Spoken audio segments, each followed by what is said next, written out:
Et puis retour chez nous pour parler de la deuxième, ou plutôt le deuxième salon international de l'investissement agricole et de la technologie d'Annaba qui a vu la participation record de plus de 80 exposants et la tenue des ateliers d'échange d'expériences et surtout des rencontres B2B, sans oublier la vingtaine de startups qui a profité de ce salon pour exposer les dernières innovations dans le domaine de l'agriculture algérienne qui se développe progressivement pour positionner aux avant-postes sur le continent africain.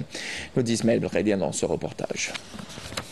Le deuxième salon international de l'investissement agricole et de la technologie d'Annaba s'est clôturé en dépassant les objectifs assignés par les organisateurs.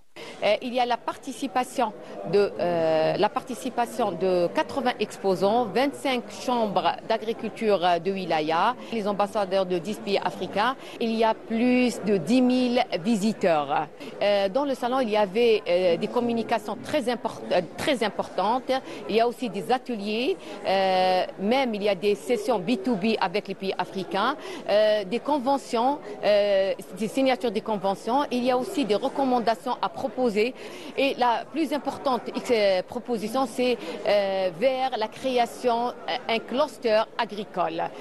La participation de pays étrangers a été l'une des principales satisfactions vu les opportunités offertes par cet espace d'échange professionnel. Nous avons apprécié l'initiative de Agritech Expo. C'est une initiative très louable et très intéressante. Nous pensons que c'est l'endroit approprié pour trouver les bons investisseurs pour le projet que nous envisageons. Et nous envisageons projet de partenariat et d'échange en créant une société au Cameroun mixte entre les Algériens et les Camerounais pour essayer de faire avancer ces trois projets de manière efficiente et rentable pour les deux pays. Ces investissements-là, au début, ils seront à hauteur de $100 000. Ça ne sera que le début. Nous voulons élargir le projet au maximum.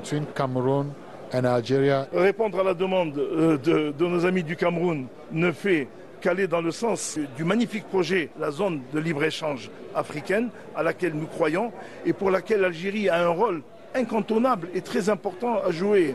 Nous, les chambres de commerce, donc en plus de notre portefeuille client adhérent qui est très important, nous avons aussi la possibilité de ramener avec nous, à nos côtés, les autres associations patronales. Nous ne ménagerons aucun effort pour répondre à la demande de nos amis du Cameroun, comme nous sommes aussi en mesure de répondre à la demande de tous les opérateurs économiques africains qui croient en le projet de la ZDCAF, projet très important pour lequel les pouvoirs publics n'ont ménagé aucun effort et le président de la République en particulier. Après avoir participé l'année passée lors de la première édition, on a eu l'occasion d'avoir un contact avec un certain nombre d'agriculteurs qui nous a permis de développer la culture de tournesol lors de la campagne précédente, 2022-2023. Ça nous a encouragé de participer une deuxième fois dans la deuxième édition.